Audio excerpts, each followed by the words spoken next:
চলতি অর্থ বছরের চেয়ে প্রায় ৭,০০০ কোটি টাকা কমিয়ে ২০২৫-২৬ অর্থ বছরের জন্য ৭,৯০,০০০ কোটি টাকার বাজেট দিতে যাচ্ছে সরকার।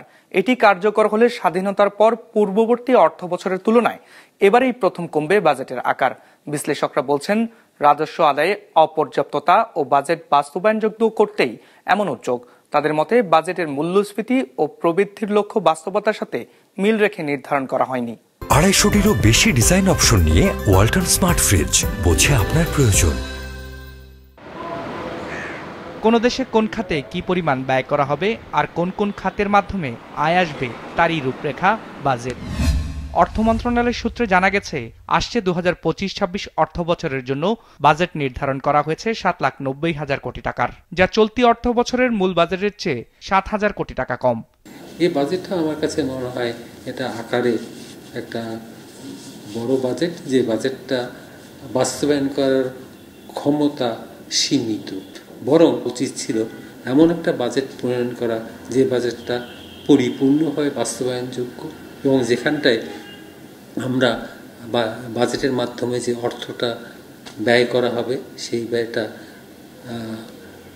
গুণগত যে মান, সেই মানটা সুরক্ষা করতে সক্ষম হবে।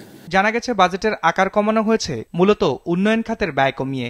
আসছে বাজেটে বার্ষিক উন্নয়ন কর্মসূচির জন্য বরাদ্দ দেওয়া হতে পারে ২,৩০,০০০ কোটি টাকা, যেখানে চলতি অর্থ বছরের উন্নয়ন বাজেট বরাদ্দ আছে ২,৬৫,০০০ কোটি টাকা।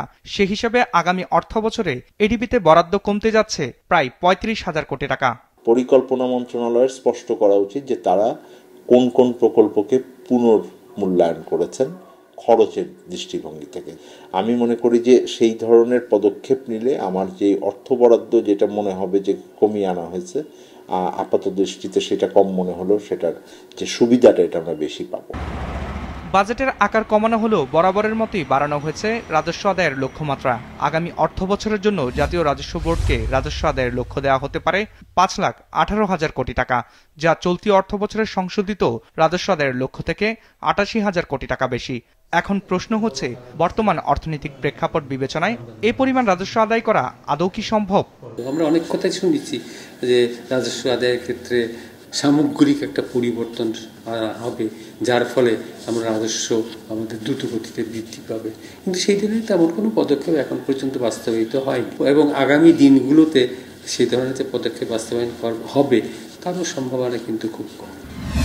আগামী অর্থ বছরের জন্য বাজেট ঘাটতির প্রাক্কলন করা হয়েছে ২,২৬,০০০ কোটি টাকা।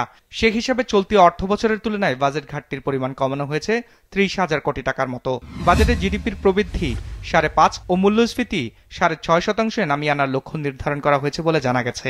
আমার যেখানে গরিব মানুষের যেই পণ্য মূল্যগুলো আছে সেই জায়গাটাতে আমি যদি একটু বিশেষ মনোযোগ দেই, আমার দেশের ভিতরে উৎপাদনে বিশেষ মনোযোগ দিই, আমার মনে হয় ওইটা বাজেটের লক্ষ্যটা বড় হওয়া উচিত। ৬.৫ যদি নেমে নাও আসে, এটা ৭% কাছাকাছিও যদি থাকে, আমি মনে করি যে এটা ভালো অর্জন হবে। তথ্য বলছে, চলতি অর্থ বছরের বাজেটে জিডিপির প্রবৃদ্ধি ৬.৬%, মূল্যস্ফীতি ৬% নামিয়ে আনার লক্ষ্য নির্ধারণ করা হয়েছিল। যদিও সংশোধিত বাজেটে জিডিপি ৫.৫ ও মূল্যস্ফীতিকে ৮.৫% নামিয়ে আনার লক্ষ্য নির্ধারণ করেছে সরকার। বিজনেস রিপোর্ট, মাছরাঙা টেলিভিশন।